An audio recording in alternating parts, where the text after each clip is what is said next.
Amada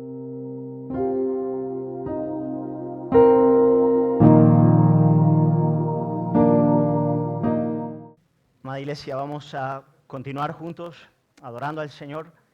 Lo adoramos a través de los cantos, pero también a través de la predicación de su palabra. Así que vamos a seguir alabando juntos el nombre de nuestro Dios. Y vamos a orar y pedir que Él pueda ministrarnos. Padre, quiero poner delante de ti en esta mañana la exposición de tu palabra. Señor, sabemos que ella es viva y eficaz. Sabemos que tú nunca la haces volver a ti vacía. Tú siempre tienes un propósito por el cual tú la entregas a tu pueblo. Y queremos pedirte, Señor, que en la medida en la que tu palabra es expuesta, que tu Espíritu Santo pueda moverse en este lugar. Señor, yo quiero rogarte que tú puedas vivificarla en mi propio corazón, pero también en el corazón de cada uno de mis hermanos aquí. Glorifícate, Señor, a través de la proclamación de tu palabra en este culto público. Te lo pedimos en el nombre de Jesús. Amén. Amén, amada Iglesia. Mi deseo en este verano es hablar de algunos de los fundamentos de la fe. Algunos de los fundamentos de la fe antes de volver a la exposición del libro de Génesis. Y el domingo pasado empezamos ya considerando juntos la doctrina de la justificación por la fe. Aprendimos que esta doctrina habla de la restauración de nuestra posición legal delante de Dios. Por la sola fe en Jesús, el Padre nos declara justos al imputarnos la perfecta justicia de Cristo. Y según la clara enseñanza de las Escrituras, este es el único modo en el cual el pecador puede ser reconciliado con Dios. Nosotros somos reconciliados con Dios. ¿Cuándo? Y escuchad bien, desesperados de establecer nuestra justicia propia, recibimos con humildad una justicia foránea, una justicia que nos es otorgada, que es la justicia de Cristo. Por lo tanto, esta que es la doctrina cardinal de la salvación, la principal, la más importante de todas, ella nos habla de una realidad legal, objetiva, externa, de nuestra situación delante de Dios. Y ahí empieza todo. La vida cristiana empieza cuando los ojos miran hacia afuera y descansan por completo en Jesús. Pero, hermanos, sería un error pensar que esta doctrina, ella agota todo lo que contiene nuestra salvación. No lo hace. Hermanos, nuestra salvación es mucho más que la sola justificación. ¿Por qué? Porque además de cambiar nuestro estatus delante de Dios, el Evangelio nos cambia a nosotros mismos. El Evangelio nos transforma.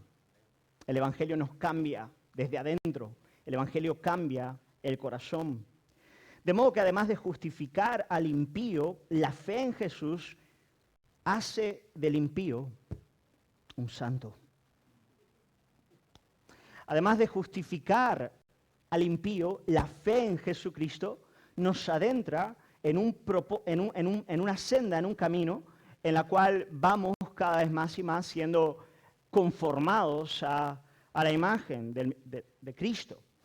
Decimos que la misma fe que nos hace partícipes de la justicia de Jesús nos introduce a la vida santa que también es propia de Jesucristo. La imagen que podéis tener en la mente y os puede ayudar bastante es la imagen de una rama seca que es introducida a una relación vital con un árbol verde, y a partir de esa introducción, a partir de esa unión, de esa comunión que estaba rota y ahora es restaurada, esa rama que antes estaba seca y muriéndose, ahora comienza a fructificar. Por lo tanto, la vida de todo verdadero creyente opera de este modo. Una vez somos reconciliados con el Padre por la sola obra de Cristo, somos introducidos por el mismo Cristo a una relación en la cual vamos siendo conformados a su imagen, vamos siendo transformados, vamos siendo limpiados del pecado, vamos siendo hechos cada vez más y más a semejanza de Cristo. Y eso nos introduce a la doctrina que quiero tratar en esta mañana con la iglesia, que para mí es una de las doctrinas más bellas de toda la Biblia, es la doctrina del nuevo nacimiento o la doctrina de la regeneración. ¿Cuál es el gran tema de esta mañana? El gran tema de esta mañana es: necesitamos un nuevo corazón. Necesitamos un nuevo corazón. Hermanos, cuando consideramos esta doctrina de la regeneración, el nuevo nacimiento, el nuevo corazón, la pregunta a la que queremos responder es: ¿qué nos ha ocurrido en la salvación? ¿O qué le ocurre a una persona que ha abrazado a Cristo? ¿Qué acontece? ¿Qué acontece? ¿Cuál es el milagro que ocurre de verdad en alguien que ha sido alcanzado por la gracia de Jesús? Esa es la pregunta y es uno de los mayores misterios de la vida cristiana. Yo quiero invitaros para responder a ella a uno de los textos más asombrosos de toda la Biblia, que está en el profeta Ezequiel, capítulo 36, versículos 25 al 27. Y es uno de esos textos que son un gran misterio,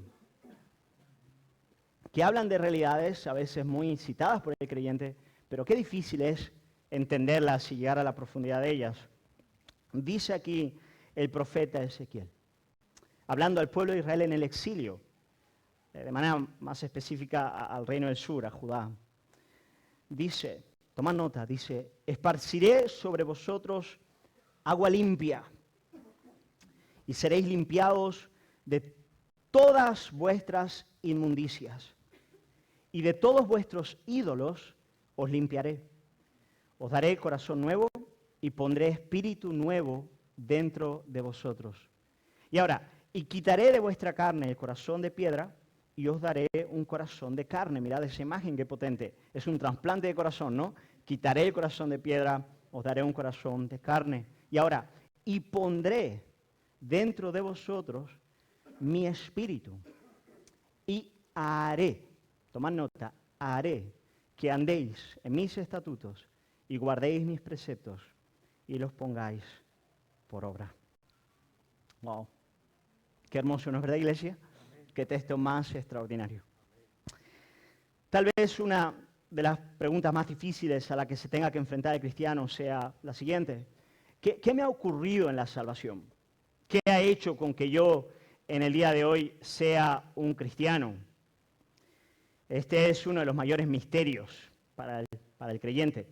José de Segovia, teólogo español contemporáneo, lo llamó el asombro del perdón. Tiene un libro que se llama El asombro del perdón. C.S. Lewis escribió su biografía también en un libro al cual él tituló Sorprendido por la alegría. Sorprendido por una alegría que yo jamás podía imaginar que existía. Y Carlos Vela, aquí de la congregación, en cierta ocasión me llamó y me dijo, creo. El martes no creía, el miércoles creía. Y no sé qué ocurrió entre el martes y miércoles, pero creo. Me acuerdo hasta el día de hoy la charla, tomando un café en el tren, ya hace muchos años estamos avanzando rápido en la vida. Pero hermanos, es un misterio entender qué realmente le ha ocurrido al creyente en la salvación. Y yo quiero empezar dando algunos acercamientos superficiales a lo que nos ha ocurrido. Ideas que se quedan cortas a la hora de considerar en qué consiste verdaderamente la salvación del creyente. La primera de ellas, la salvación es más que la aceptación de un credo, de una doctrina, de un dogma. Desde luego, la salvación implica la aceptación de un credo. El salvo es aquel que dice Jesús es el Señor. Pero desde luego es mucho más que la sola aceptación de un credo. A fin de cuentas, también los demonios conocen que Jesús es el Señor, pero verdaderamente no son salvos. Por lo tanto, sí, la doctrina es importante, pero la salvación transciende a la confesión. La salvación es más que la práctica de un código moral, que un cambio de comportamiento. Hay muchas cosas que pueden promover el cambio de comportamiento de una persona. Es verdad, si es una persona disciplinada, también puede cambiar de comportamiento. Inclusive puede acercarse a la Biblia y considerar que sus principios son muy útiles para que la vida le vaya bien y por lo tanto intenta ajustar su vida a los principios bíblicos para tener buenos resultados. Pero la salvación es mucho más que un cambio estético, que un cambio de comportamiento. La salvación es más que una expresión cultural. Hoy en día esto es bien poderoso, porque hay mucha gente que se está dando cuenta del declive social de Occidente a causa de haber perdido los principios cristianos y aún en el mundo secular hay mucha gente diciendo debemos volver a la tradición, debemos volver a nuestras raíces, debemos volver a aquellos principios judeo-cristianos que han dado a luz la mayor de las sociedades que este mundo ha visto, que es la que hoy a duras penas vivimos. Volvamos a la familia, volvamos a considerar roles del hombre y la mujer, volvamos a la crianza de nuestros hijos y así por delante. Y hermanos, ¿qué decir de eso? Hay hoy aquellos que se llaman los que dan la guerra cultural para intentar establecer de nuevo los principios de nuestra fe. ¿Qué decimos de ellos? Bueno, gracias Señor, por la vida de estos hombres. Dios quiera que en alguna manera, en alguna medida, eso sirva como un dique, un freno a toda esta depravidad que está avanzando en la sociedad. Pero dicho eso, sería un engaño de nuestra parte pensar que el cristianismo es una expresión cultural, pensar que la salvación se reduce a abrazar la tradición de nuestros padres. No, la salvación y lo que verdaderamente podría cambiar Occidente es algo mucho más profundo. Es algo mucho más profundo que la aceptación de la cultura cristiana. La salvación es más que una práctica religiosa, es más que el bautismo, que el sacramento, que la mesa del Señor, es más que venir los domingos en la iglesia. La salvación es más que orar o que leer la Biblia, es mucho más que todo eso. Desde luego todo eso está incluido y alguien que es salvo va a practicar esas realidades, pero la salvación es algo mucho más profundo. La salvación, ella es más que experiencias místicas del alma. Algunos reducen la experiencia de la salvación a aquellos momentos bombásticos en los cuales la piel se le puso de gallina y experimentaron de alguna manera una presencia que les hizo sentir que algo poderoso estaba ahí. Bueno, eso puede ocurrir por diversas razones, inclusive por la influencia del Espíritu Santo. Pero la salvación es mucho más que la experiencia subjetiva del alma. Todos estos elementos, amada iglesia, pueden estar en una persona que no ha experimentado la verdadera salvación. Hay tantísimos ejemplos bíblicos de cada uno de estos casos en los cuales tú puedes ver a gente que ha experimentado las cosas que he dicho, pero al final del día realmente nunca fueron salvos. Pero cuando la Biblia, a través del profeta Ezequiel, anuncia la obra de salvación que vendría a Israel en el nuevo pacto, a partir del Mesías, la Biblia, cuando nos habla de lo que ocurre en la salvación, ella nos habla de un cambio profundo del corazón. Mirad cómo lo dice el profeta Ezequiel. Ezequiel habla de un nuevo corazón. Él habla de un espíritu nuevo. Voy a hablar de eso más adelante, pero es esa imagen del profeta Ezequiel hablando de este trasplante de corazón. La hemos escuchado tantas veces, pero es tan bella, es tan hermosa, es tan potente, que cada vez que uno la lee no puede más que asombrarse de esta idea del Dios que tiene la capacidad de venir y quitar de nosotros el corazón de piedra y trasplantarlo por un corazón de carne. Es increíble. Es potente esta idea.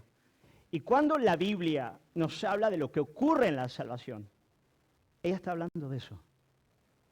Es más que la aceptación de un credo, es más que el cambio de comportamiento, es más que determinadas experiencias místicas con el Altísimo, es más que la mera cultura o religión cristiana, es un cambio del corazón, es un cambio de corazón, es el corazón de piedra que nos es quitado y un corazón de carne que nos es otorgado.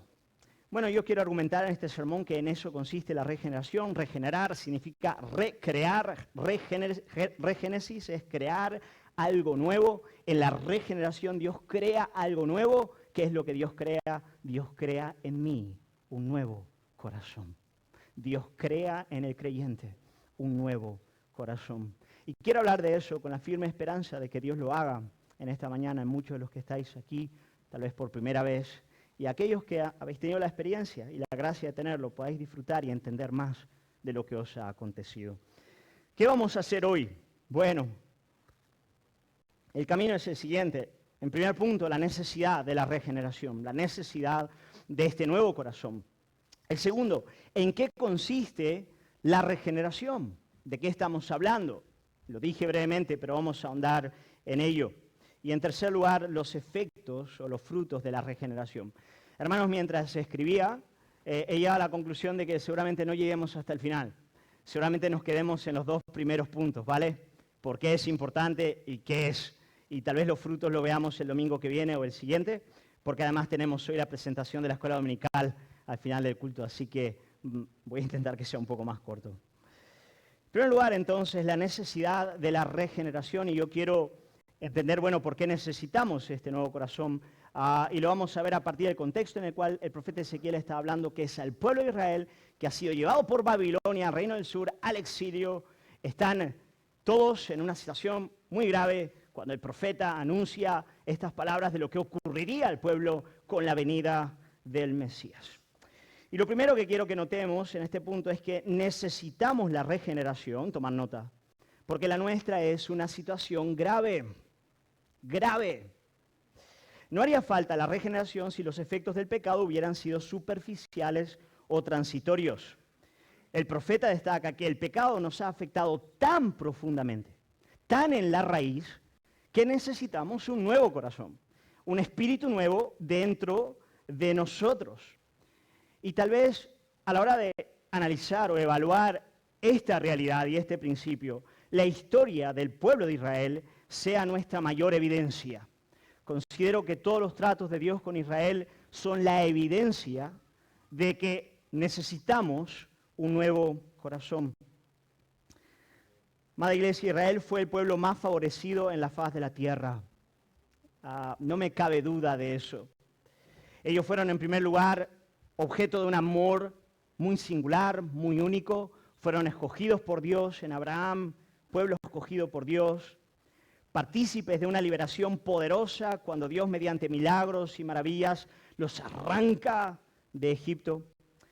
Portadores de la más excelente de las religiones en la faz de la tierra, aquella que fue revelada en el Sinaí. ¿Quién tuvo la oportunidad, como ellos, de oír la voz de Dios y de recibir un tesoro tan grande como los 10 mandamientos y, en definitiva, toda la Escritura? Fue el pueblo más educado en la faz de la tierra. Educados en ciencias, en conocimiento, en sabiduría, los libros sapiensales, el libro. Es innegable esa realidad. Hasta el día de hoy, siguen siendo los que más premios Nobel han ganado en la historia. Un montón de cosas no tendríamos si no fuese por el pueblo de Israel. Y aquí no estoy justificando lo que esté haciendo el gobierno de Israel en el día de hoy, ni estoy yendo por ahí, pero quiero decir, este es un pueblo extraordinario. Fueron dotados de ley, fueron dotados de gobierno, de un gobierno que tenía división de poderes desde el principio, división de poderes. Tenías al rey, tenías a los sacerdotes, tenías al profeta, que era una piedra en el zapato de todo rey que no se ciñera a la Constitución, que era la ley de Dios, que estaba por encima de todos ellos. Ellos son la cuna de nuestra sociedad. En gran parte, todas las riquezas que nosotros hemos heredado vienen, desde luego, de este pueblo extraordinario. Y con todo eso, Ezequiel les escribe, porque en este momento de la historia, ellos estaban en el exilio, a causa de su pecado y de su iniquidad. Amada Iglesia, me cuesta a mí no hacer un paralelo entre la realidad de Israel y la realidad que la sociedad occidental, judeo-cristiana, está experimentando en los días de hoy. La sociedad más favorecida en todos los sentidos en la faz de la tierra también está avanzando de manera dramática a la realidad del exilio. Igual que Israel, teniéndolo todo, absolutamente todo. ¿Por qué? Bueno, os lo digo, porque ni la educación, ni las leyes, ni la mejor de las religiones fueron capaces de solventar los efectos del pecado en Israel. El problema era mucho más profundo. Aparentemente todos los beneficios que el hombre podría recibir de lo alto para salir adelante por sí mismo no fueron suficientes. El peso gravitatorio del pecado reside en un lugar mucho más hondo y exige una intervención mucho más radical. Es interesante ver en la Biblia cómo Ezequiel no fue el primero en darse cuenta de eso. Posiblemente el fundador de la nación de Israel, bajo la providencia de Dios, haya sido Moisés. Y Moisés lo supo desde el principio.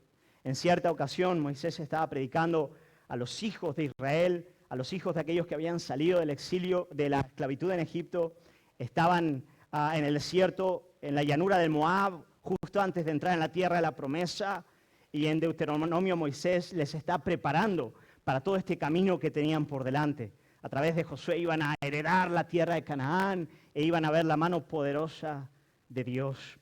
Pero Moisés mira a toda aquella gente y en Deuteronomio capítulo 29, versículos 2 al 4, les dice algo que a mí siempre me ha sorprendido mucho.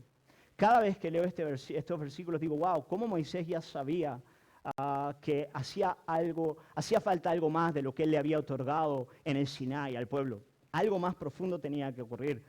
Les dice Moisés a la nación de Israel, vosotros habéis visto todo lo que Jehová ha hecho delante de vuestros ojos en la tierra de Egipto, a Faraón, a todos sus siervos y a toda su tierra. Las grandes pruebas que vieron vuestros ojos, las señales y las grandes maravillas. Y ahora versículo 4. Mira qué potente es esto. Dice, pero hasta hoy Jehová nos ha dado corazón para entender. Corazón. ¿Lo veis? Corazón para entender. Ni ojos para ver, ni oídos para oír. Por lo tanto, fijaos qué interesante, Moisés les está diciendo, os he otorgado la ley, os he otorgado, habéis visto el poder y las maravillas de Dios, pero algo falta. Falta algo en vuestras vidas, falta algo que la salvación trae y sin lo cual no podréis estar con Dios.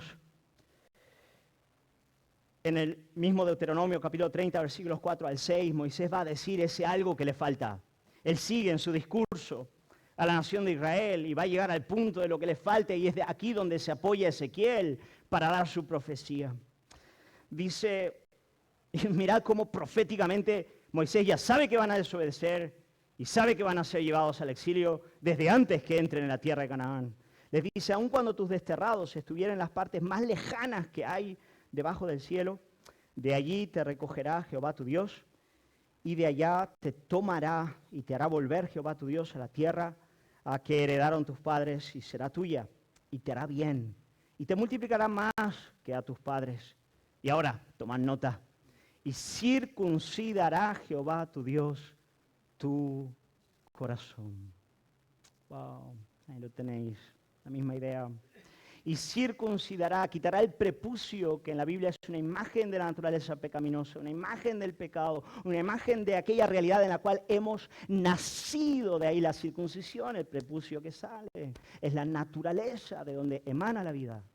Circuncidará Jehová Dios tu corazón y el corazón de tu descendencia para que ames a Jehová tu Dios con todo tu corazón y con toda tu alma, a fin de que vivas. Hermanos, por lo tanto, notad cómo toda la Escritura nos habla de la necesidad que tenemos de este cambio de corazón. El pueblo de Israel es la elocuente evidencia de que la mejor de las religiones es incapaz de hacer por nosotros lo que de verdad necesitamos. Necesitamos algo más profundo, algo más de raíz, algo más poderoso. En efecto, hermanos, la religión sin este cambio es contraproducente. La religión sin este cambio, ella cronifica y empeora la realidad del pecado. Y esta es otra de las grandes paradojas de la Biblia. Esta es otra de las cosas que la gente no se da cuenta y no lo ve. Pero el pueblo de Israel, especialmente en tiempos de Jesús, experimentó esta realidad de cómo la religión sin un cambio de corazón hace con que el hombre sea más perverso y más feo todavía. Más malo realmente. En cierta ocasión, los fariseos criticaron a los discípulos de Jesús porque estaban comiendo pan sin lavarse las manos y rompiendo de ese modo la tradición de los ancianos. Ellos miran a Jesús y le dicen, ¿por qué tus discípulos rompen la tradición de los ancianos al comer el pan con las manos inmundas? Las manos sucias, ceremonialmente sucias. Oh, hermanos, esa pregunta enervó a Jesús. Él se enfadó con eso. Y él les mira directamente, bueno, esto me lo imagino yo, el texto no lo dice, pero él, imagino que les mira y en Marcos capítulo 7, versículo 5, les dice, ¡hipócritas! ¡Wow!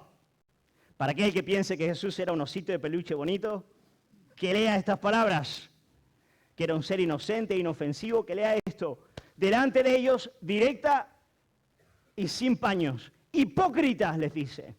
Bien profetizó de vosotros Isaías, como está escrito, este pueblo de labios me honra, mas su corazón, de nuevo la idea, el corazón, su corazón está lejos de mí.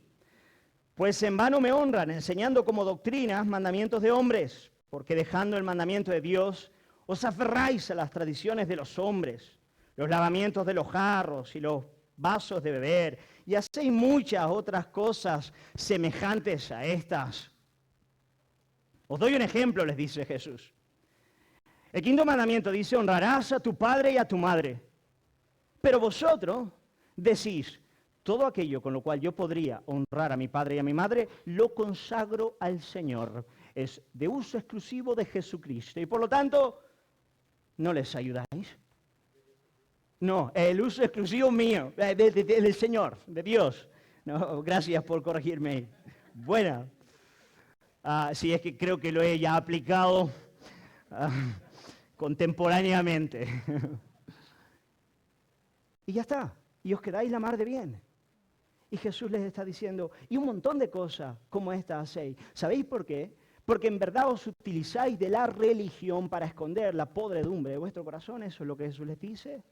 Jesús les está diciendo, vosotros además, vosotros eleváis la tradición de los hombres por encima de la palabra de Dios para utilizarla a modo de esconderijo del pecado del corazón. Hermanos, no existe hoja de higuera más eficaz que la religión. Por eso, tú y yo en este lugar estamos en un lugar peligroso. En un lugar, cuando nos exponemos a la Escritura y cuando nos exponemos a la ley del Señor y a su palabra, o ella nos hará seres hermosos o cronificará el pecado y hará de nosotros seres mucho más perversos. Una de las dos cosas hará, pero no nos va a dejar indiferentes. Jesús entonces, con vehemencia, les mira y mira a la multitud y les dice, nada hay fuera del hombre que entre en él que le pueda contaminar. Porque lo que sale de él, eso contamina al hombre. Wow, no es lo que entra, no es lo que come o dejas de comer, no son los usos y costumbres, no son las tradiciones de los hombres, no, es lo que sale. Y es increíble porque en el versículo 19 se nos dice que con estas palabras Jesús estaba aboliendo, estaba dando por finiquitada toda la ceremonia alimenticia, el antiguo pacto. Claro, lo dice en el versículo 19, dice, de este modo Jesús estaba diciendo, hasta aquí la lección de los alimentos. Hasta aquí la lección de niños que quería apuntar a una limpieza mucho más profunda. Hasta ahora he enseñado como a niños al pueblo de Israel, limpiando las manitas, dejando de comer aquello y todo eso. Ahora vamos a lo que todo esto pretendía enseñar. Conmigo esto se queda atrás. Esto es muy importante para el creyente, ¿no? Porque tú lees todas las leyes alimenticias del Antiguo Pacto y preguntas, ¿será que puedo comer cerdo? ¿No? O gambas. Bueno, aquí lo tienes, sí puedes. ¿Por qué? Porque Jesús ya abolió aquellas leyes, ¿no? Es verdad. O sea, si Jesús no lo hubiese hecho, aquí estaríamos nosotros sin comer jamón serrano, hermano. Y sin comer gambas tampoco. Eso es evidente. Y tendríamos que hacerlo porque el Antiguo Testamento es tan palabra de Dios como el Nuevo. Tú te tienes que preguntar, bueno, ¿por qué si en la Biblia dice de no comer gambas yo me las como? Bueno, si alguien te lo pregunta, tú vas a Marcos 7, versículo 19, le dice, Jesús abolió estas leyes. Y con su obra Él vino a mostrarnos cuál era el propósito de todas aquellas ceremonias de lavamientos y de alimentos del Antiguo Pacto. ¿Cuál era el propósito de todo aquello? Bueno, apuntar a la raíz. Como a niños, llevarnos a ver, poquito a poco, dónde estaba realmente nuestra inmundicia y nuestro pecado. Marcos 7, 21 al 23, Jesús les va a decir, porque de dentro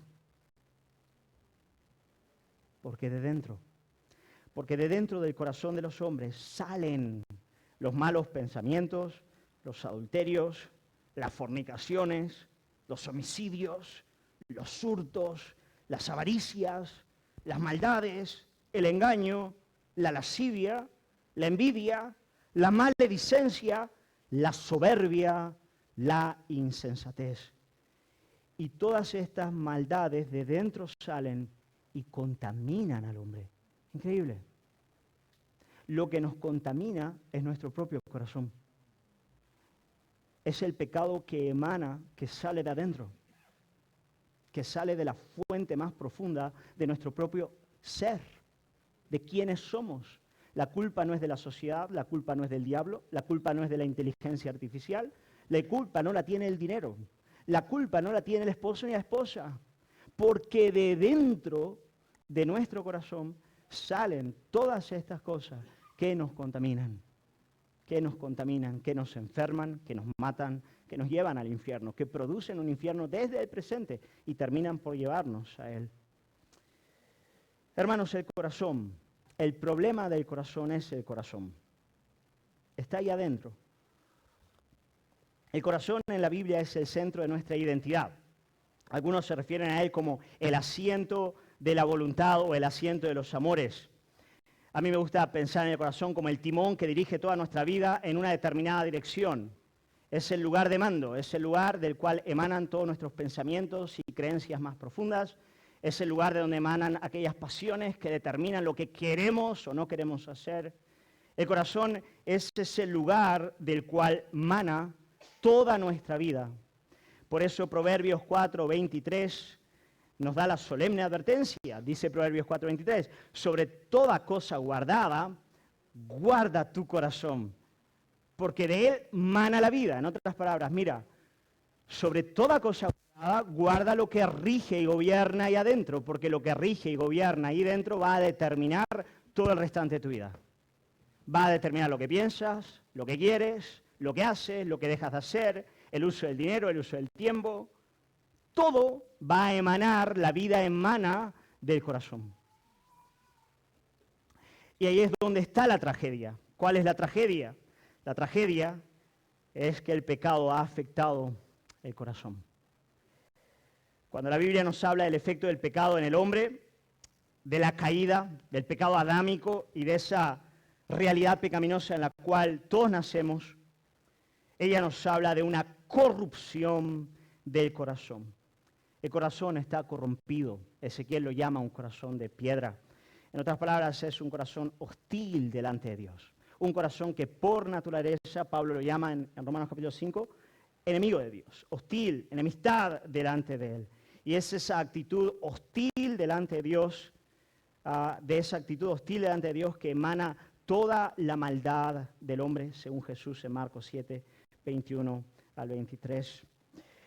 La Biblia habla de este hombre de corazón de piedra, de corazón hostil, de corazón corrupto, de manera muy vehemente. No lo puede hacer de manera más fuerte realmente que lo hace. Acerca de aquellos que tienen ese corazón de piedra, a veces la Biblia llama a este corazón de piedra carne. Esa es una paradoja porque en Ezequiel carne es otra cosa. Pero la idea es esa sarx, naturaleza pecaminosa. Acerca de aquellos que tienen ese corazón de piedra, dice la Escritura, y esto es importante, dice la Escritura que ni quieren ni pueden agradar a Dios. Romanos 8, 7 y 8. Dice que no conocen a Dios. Juan 8, 19. Que no pueden ver el reino de Dios. Juan 3, 3. Que aman más las tinieblas que a la luz. Juan 3, 19, 20. Que son esclavos del pecado. Juan 8, 34. Que no vienen a Jesucristo ni pueden recibirle. Juan 1:11, 6:44. Y que están muertos en sus delitos y pecados. Efesios 2:4, Colosenses 2:13. Por lo tanto, esta es la radiografía del corazón de piedra. Claro, la imagen es una imagen que un niño puede entender. Quiero decir, si yo te hablo de un corazón de piedra, tú intuitivamente sabes que no tiene vida, que es incapaz de responder. Tú a una piedra la golpeas, le pellizcas, le hablas y ella no va a responder. Ella está muerta. Bueno, cuando la Biblia habla de la realidad del hombre, lejos de Dios, en la realidad del pecado, como hemos nacido a causa de la caída, ella habla de ese corazón de piedra. Y hermanos, porque el pecado nos ha afectado en ese lugar, necesitamos la regeneración. Necesitamos un nuevo corazón. Y eso es lo que Ezequiel promete, que el futuro Mesías y la salvación que ese nuevo pacto traería nos iba a dar. Ezequiel nos habla de ese nuevo corazón. Hermanos, ¿en qué consiste ese nuevo corazón? Yendo ahora ya al texto de Ezequiel propiamente hablando. Ezequiel nos dice algunas cosas bien interesantes sobre en qué consiste esta regeneración o este cambio que Dios opera en nuestras vidas. En primer lugar, en versículo 26, lo que hemos dicho desde el principio, lo primero que Dios hace es cambiar nuestro corazón. En otras palabras, Él cambia toda nuestra disposición delante de Dios y de su ley. Toda nuestra disposición. Dice el versículo 26, os daré corazón nuevo y pondré espíritu nuevo dentro de vosotros. Y la imagen, quitaré de vuestra carne el corazón de piedra y os daré un corazón de carne. El apóstol Pablo habla de esto como una nueva criatura, 2 Corintios capítulo 5, versículo 17. De modo que el corazón de carne que nos es otorgado es un corazón que responde a los estímulos divinos, que está vivo para Dios, que cuando se le habla de la realidad del pecado, lo percibe, lo siente, lo llora. Cuando se le habla a esa persona de la gloria de la cruz, también la reconoce como suya. La gracia de Cristo, el amor de Cristo, son realidades palpables y no foráneas, no extrañas, no conceptuales, pero que su corazón sabe que son verdad. Porque es de carne, porque responde, porque está vivo. Es un corazón que vivificado por el Evangelio es favorable al carácter del Padre, que ama al Padre, que se deleita en su ley, que desea obedecer sus mandamientos. Porque se ha vuelto hacia Él.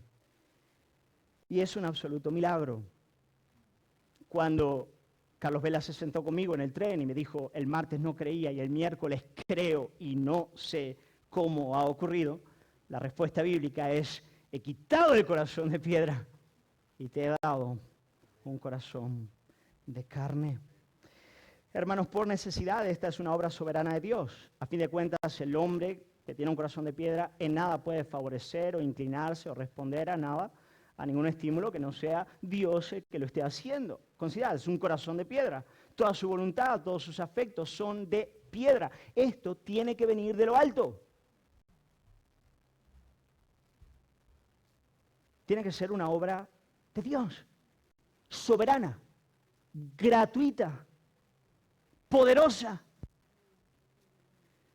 Cuando Nicodemo, que era un claro ejemplo de alguien de Israel que lo había recibido todo, pero que le faltaba precisamente ese nuevo corazón, le preguntó a Jesús, ¿cómo ocurre esto de nacer de nuevo, de tener una nueva naturaleza, un nuevo corazón? ¿Cómo ocurre esto? Jesús le responde diciendo, Juan 3:8 le dice, el viento sopla de donde quiere.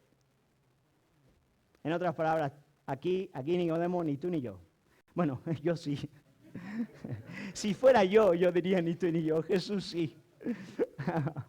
Cuánta herejía estoy diciendo hoy, ¿no? Vaya, madre mía. El viento sopla de donde quiere. Es algo soberano. Y oyes su sonido, mas ni sabes de dónde viene, ni a dónde va. Así es todo aquel que es nacido del Espíritu. Esa es la misma idea, que ha nacido de nuevo por obra del Espíritu Santo. Nicodemo, el hombre no lo puede ni controlar, ni producir, ni dirigir. Esto la musiquita alta no lo hace, esto bajar las luces tampoco, esto gritar más fuerte no lo hace, esto tener la elocuencia poética del mayor de los cicerones de la vida tampoco lo va a hacer. Esto es algo que el Espíritu de Dios soberano opera en el corazón de un hombre.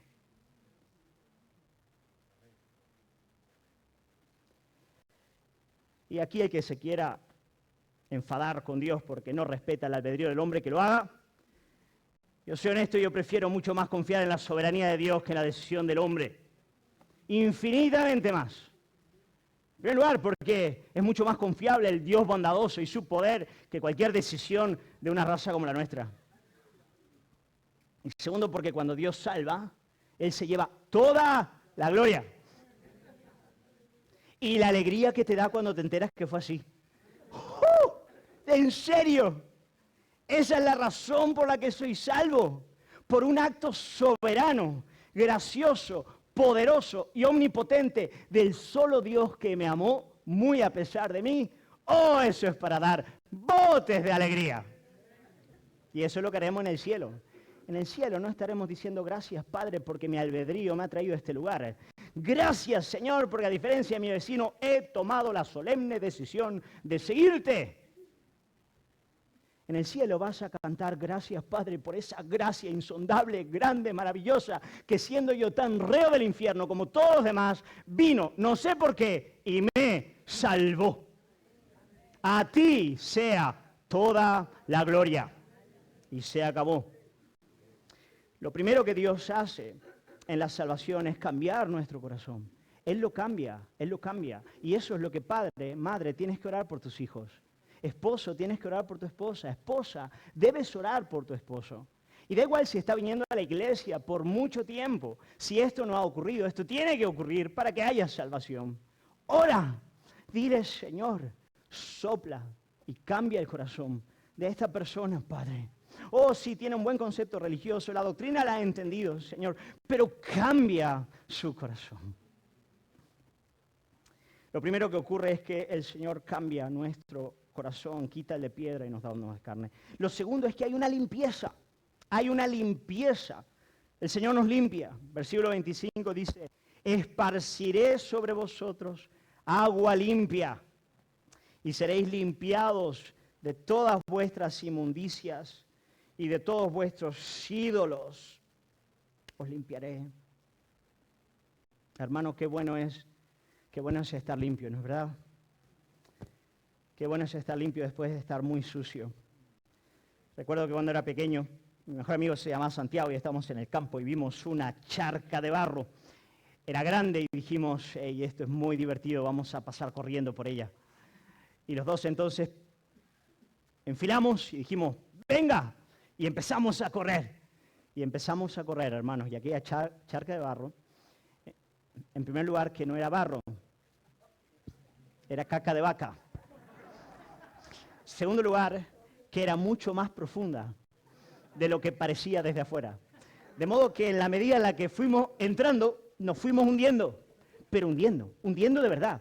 Y empezó a llegar a la cintura. Y yo miré a Santiago y Santiago me miró diciendo, ¿de verdad morir de este modo? Eso sería vergonzoso. ¿Cómo murió? Murió hundido en la caca de vaca. Qué imagen, ¿no? De la realidad del hombre en su pecado, ¿no? Es elocuente, así es como somos, ¿no? Pero, hermanos, después de aquello, al llegar a la casa, la madre de Santiago, Teresa se llama, estaba enfadada y al mismo tiempo se rió tanto de nosotros. Y nos mandó a la ducha inmediatamente, ¿no? Y entonces ese agua limpia nos limpió. ¿Sabes? Cuando abrazamos a Cristo, Él no solo nos da un nuevo corazón, Él nos limpia.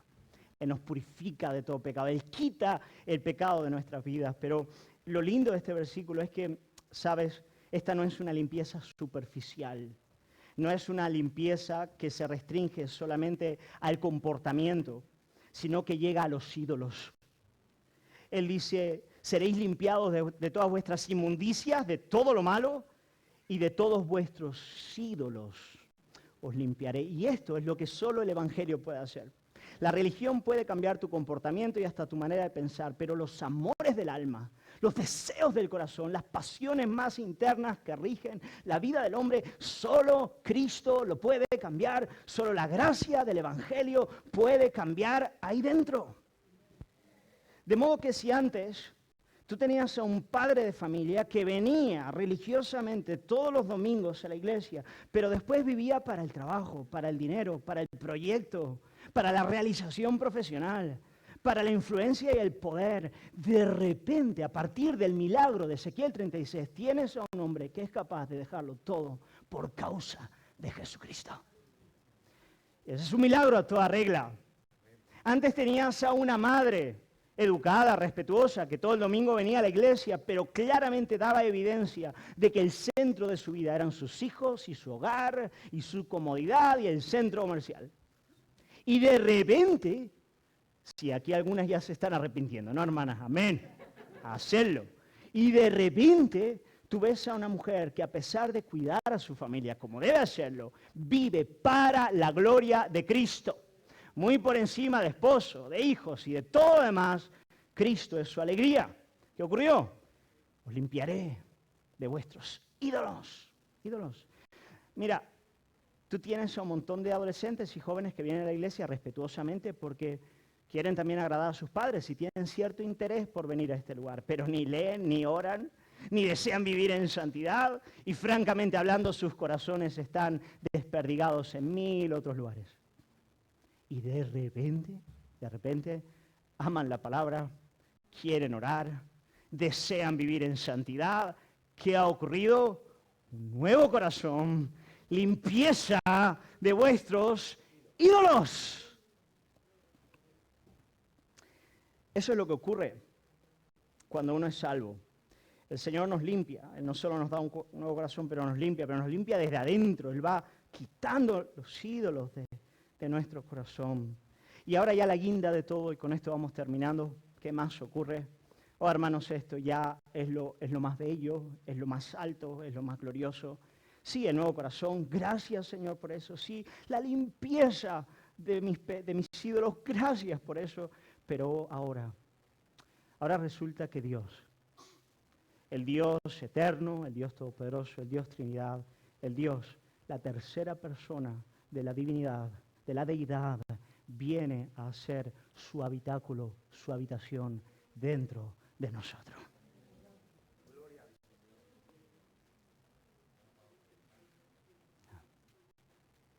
Increíble, impresionante, impresionante. Hermanos, adoramos al Padre, creador del cielo y la tierra. Adoramos al Hijo, quien se hizo hombre para morir, resucitar de entre los muertos y subir a la diestra del Padre. Recordamos la humildad del Hijo y su condescendencia en descender a esta posilga para salvarnos. Pero bendita también sea la obra del Espíritu Santo, que siendo Dios todopoderoso, lleno de gloria y majestad, viene a habitar aquí dentro. Increíble. Aquí dentro, increíble. Impresionante. Y cuando Él viene, Él no viene de una manera ociosa. Él viene para hacer que aquella ley y aquella voluntad que antes nos era externa, foránea y extraña, ahora se nos meta dentro. Y pondré dentro de vosotros mi espíritu y haré que andéis en mis estatutos, y guardéis mis preceptos y los pongáis por obra. Haré con que lo hagáis. ¿Por qué el creyente no es capaz de vivir en la práctica del pecado? Sí, el creyente peca, pero él no es capaz de permanecer ahí. ¿Por qué? Porque el Espíritu de Dios dentro de él hace con que guarde su ley y obedezca sus preceptos y mandamientos. Eso es lo que el Espíritu hace. Él se nos mete dentro para llevarnos a amar la obediencia, amar la ley de Dios, amar y desear sinceramente su santidad. Oh, cuánto amo yo tu ley, dice el salmista. Seguramente una de las frases más asombrosas de toda la Biblia. Oh, cuánto amo yo tu ley. Sí, solo el Espíritu puede hacer eso. Hermanos, y esta es la obra que Jesús viene a hacer. Jesucristo ha venido a traer a su pueblo, además de una reconciliación legal delante de Dios, además de una justicia perfecta por la cual ahora somos aceptos en el amado y tenemos acceso libre al trono de la gracia. Jesús ha venido a traer para nosotros un nuevo corazón. Él ha venido a traer una limpieza de todos nuestros pecados y de los ídolos. Él ha venido a darnos a ese bendito Espíritu del Señor que nos lleva, que nos impulsa, que nos empuja a obedecer y a vivir en santidad. Termino con la lectura de Tito 3, del 4 al 7, cuando Pablo, ciertamente teniendo en cuenta Ezequiel 36, dice ahora anclándolo en Cristo, dice Pablo, pero cuando se manifestó la bondad de Dios nuestro Salvador y su amor para con los hombres, nos salvó, no por obras de justicia que nosotros hubiéramos hecho, sino por su misericordia, por el lavamiento de la regeneración y la renovación en el Espíritu Santo, el cual derramó en nosotros abundantemente por Jesucristo nuestro Salvador, para que justificados por su gracia viniésemos a ser herederos conforme a la esperanza de la vida eterna. Tal vez haya gente en este lugar que necesita un nuevo corazón. ¿Qué puedo hacer? Me has dicho que no puedo hacer nada, sí te lo he dicho, pero ahora te voy a decir que debes hacer algo. Mira a Cristo. Mira a Cristo. Pon tus ojos en Él y pídele un nuevo corazón. Vamos a orar. Padre, es preciosa tu palabra, entre otras cosas porque además de mostrar tu gloria de manera tan excelente y tu belleza y tu bondad y tu majestad, ella viene verdaderamente a atajar nuestros problemas de verdad. Ella viene a la raíz, ella viene a responder a nuestras dolencias. Señor, yo quiero agradecerte por esa obra de nuevo corazón, esa obra de nuevo nacimiento. Quiero agradecerte, Señor, por haber dado esa dádiva a tantos de los aquí presentes. Gracias, Señor, gracias. Yo quiero rogarte, Señor, que esa misma obra, una vez consumada y perfecta, pueda continuar día a día, Señor, llevándonos a la santidad y acercándonos a ti. Pero también de manera muy especial quiero orar por aquellos en este lugar que todavía están con un corazón de piedra, pidiéndote ese milagro. Pidiéndote, Señor amado, que por obra de tu Espíritu puedan mirarte a ti, Cristo, y puedan recibir ese nuevo corazón. Señor, que ellos puedan decir, creo, creo. Señor, yo quiero rogar ese milagro en la vida de nuestros familiares también, en la vida de nuestros vecinos, de nuestros amigos, en la vida de nuestros hijos. Señor, queremos ver cómo tú continúas dispensando abundantemente en Granada, en Armilla, en Churriana, en Las Gavias, en Ojíjares, en toda el área metropolitana, en esta tierra, cada vez más y más gente, Padre, que pueda experimentar esa preciosa gracia de la salvación. Oramos en el nombre de Jesús. Amén. Amén.